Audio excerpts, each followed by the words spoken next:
Nakasaad po sa Republic Act 4136, Article 5, Section 49. Drivers should always give way to passing police cars, ambulances, and fire trucks when they are in service. Tama po yan.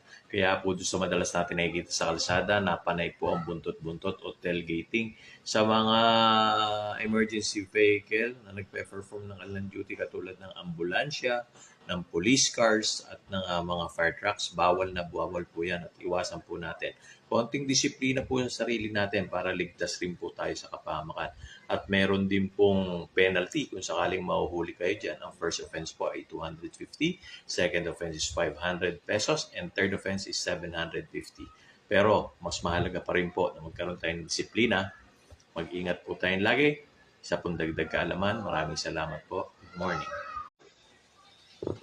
Dagdag kaalaman po. Pag tayo po